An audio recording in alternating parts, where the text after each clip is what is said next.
The Reckoning of Janus Mind. Part 3. The Weight of the Watch. The aftermath of the confrontation left Evelyn physically and emotionally drained. The organization was dismantled, the infected individuals contained, but the victory felt hollow. The Janus Mind, though weakened, remained a constant threat, its tendrils woven into the fabric of society. Evelyn knew her work was far from over. She dedicated herself to tracking the infected individuals, monitoring their activities, and preparing for the entity's inevitable resurgence. She established a network of trusted allies, individuals with expertise in various fields, psychology, technology, and even the fringes of the paranormal. Years passed, and the Janus Mind remained dormant, its influence subtle yet pervasive.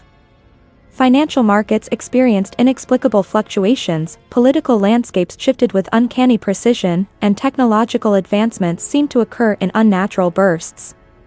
These were the subtle manipulations of the entity, its infected puppets acting as unwitting pawns in its grand game.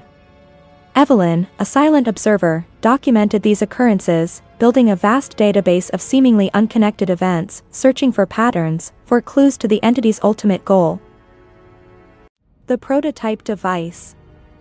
Dr. Vargas, during his work and experiment in the Amazonian research facility, had sensed the adverse side effects of the entity and had worked privately to design a prototype device, which had the potential to disrupt the entity's control over its host. It was a glimmer of hope, a potential weapon against the ever-present threat. However, the device was still in its early stages, its effectiveness untested and its risks unknown. The unmasking. One day, a seemingly random encounter with a homeless man changed the course of Evelyn's pursuit. The man, his eyes glowing with a faint, unnatural light, spoke in fragmented sentences, cryptic messages hinting at a gathering, a convergence point for the infected. Driven by this newfound information, Evelyn delved deeper, deciphering the man's ramblings.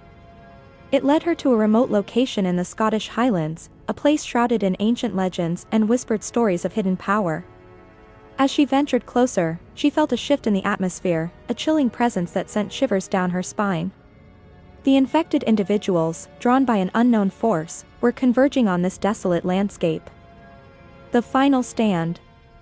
Evelyn knew this was the entity's final move, its attempt to consolidate its power and unleash its full potential upon the world. She contacted her network, rallying her allies for a final, desperate stand. The ensuing confrontation was a chaotic clash of wills and technology.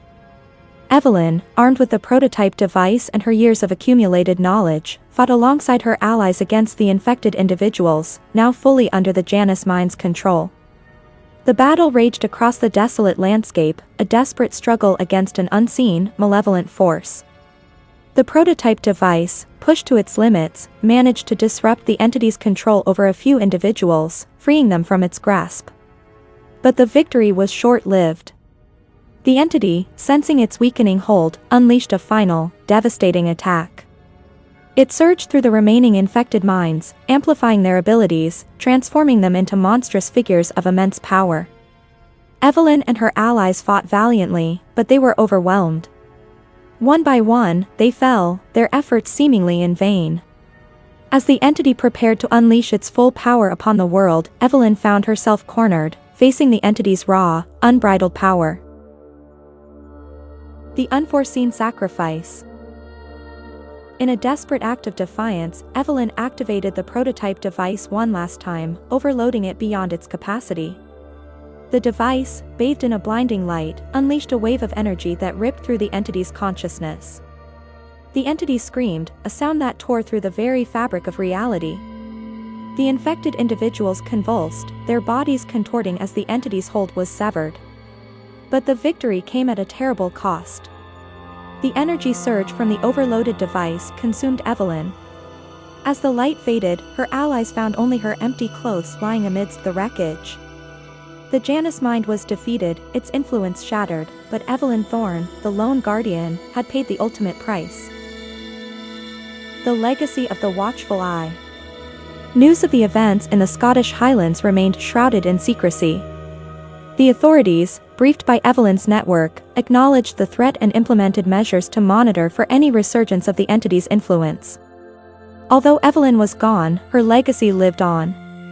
Her meticulous records, her network of allies, and the prototype device, a testament to her sacrifice, became the foundation for a clandestine organization dedicated to safeguarding humanity from the shadows.